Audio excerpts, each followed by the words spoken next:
আকবার দাবি মোদের একটাই আমাদের এটা দাবি না, এটা আমাদের অধিকার যে ডিগ্রি সম্মান দিবে, তারপর যেন আমরা মাস্টার্স করতে পারি। আমরা এসএসসি এক্সামের পরে ভর্তি পরীক্ষা দিয়ে তারপর এখানে আসছি, তাহলে আমাদের কেন ডিপ্লোমা মানে ডিগ্রি সম্ভাবনা দিতে এত মানে অসুবিধা? এটা আমাদের অধিকার, অধিকার দিতে তো আর তাদের কোনো সমস্যা নাই, যেহেতু আমরা আমাদের ন্যায্য পাওনা নিয়ে এখানে আসছি।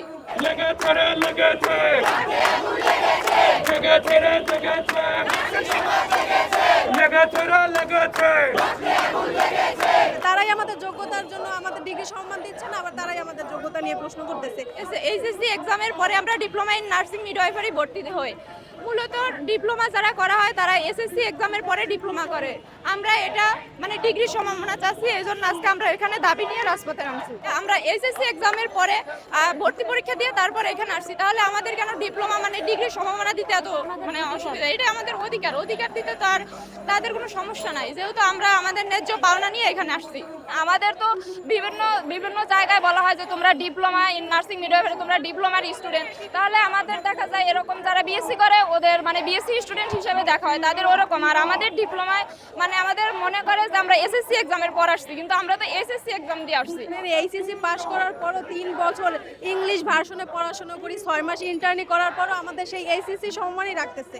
আমাদের এটা দাবি না, এটা আমাদের অধিকার যে ডিগ্রি সম্মান দিবে, তারপর যেন আমরা মাস্টার্স করতে পারি। আমাদের 2 বছর পোস্ট বেসিক করে আমাদের 2 বছর ওয়েস্ট হয়ে যাইতেছে। আমরা ভালো কোনো জায়গায় আমাদের কোনো সেক্টরে আমরা জবের জন্য অ্যাপ্লাই করলে আমাদের বলা হয় তোমরা তো এইচএসসি সম্মান, তোমাদের এই ডিগ্রি সম্মানই নাই, তোমরা কিসের দাবি জানাচ্ছ এখানে? আমাদের আগে যোগ্যতা নিয়ে প্রশ্ন করা হয়, তারাই আমাদের যোগ্যতার জন্য আমাদের ডিগ্রি সম্মান দিচ্ছে না, আবার তারাই আমাদের যোগ্যতা নিয়ে প্রশ্ন করতেছে। আমরা 3টা বছর তাহলে পরে আমাদের সে যদি এইচএসসি সম্মানই রাখতেছে, তাইলে আমাদের এটাকে অন্যায় না? এটা কেন আমরা পোস্ট বেসিক করার জন্য 2 বছর ওয়েস্ট করে তারপর মাস্টার্স করতে পারি? এর আগে আমরা মাস্টার্স করতে পারি না, তাহলে আমরা 3 বছর কি করলাম? 3 বছর যে ইংলিশ ভার্সনে পড়াশোনা করতেছি, 6 মাস ইন্টার্নি করতেছি, তার তো কোনো মূল্যই রাখলো না। তাইলে দাবি মোদের একটাই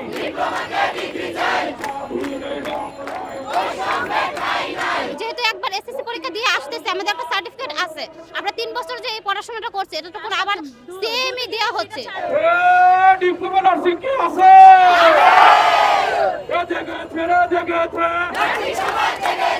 এইচএসসি পাস করার পর আমরা যে diploma in nursing science and midwifery এবং ডিপ্লোমা ইন মিডওয়াইফারিতে আমরা এডমিশন হই, সেখানে এডমিশন হওয়ার পর এডমিশনের সময় আমরা বিশ্ববিদ্যালয় বলেন, মেডিকেল বলেন, ডেন্টাল বলেন, তারা যেরকম কম্প্রিহেন্সিভ পরীক্ষার মাধ্যমে তারা এডমিশন নেয়, ঠিক আমরা ঠিক সেই রকমই একটা প্রতিযোগিতামূলক পরীক্ষায় অংশগ্রহণ করার পর একটা পাস মার্ক নিয়ে কিন্তু আমরা diploma in nursing science and midwifery এবং ডিপ্লোমা ইন মিডওয়াইফারিতেই ভর্তি হই।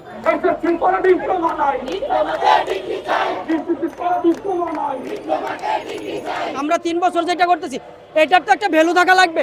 এখন আমি 3 বছর পরিশ্রম করলাম, 6 মাস ইন্টার্নি করলাম, রাত জেগে নাইট ডিউটি করলাম, মর্নিং করলাম, ইভিনিং করলাম, এটার তো একটা ফল লাগবে আমার। যেখানে বৈষম্য বিরোধী ছাত্র আন্দোলনের মাধ্যমে বাংলাদেশ থেকে বৈষম্য দূর করা হয়েছে, কিন্তু আমাদের এখানে পুরো diploma in nursing science and midwifery এবং ডিপ্লোমা ইন মিডওয়াইফারি 2টি কোর্সের সাথে এই চরম বৈষম্য কথা আমরা মানব না।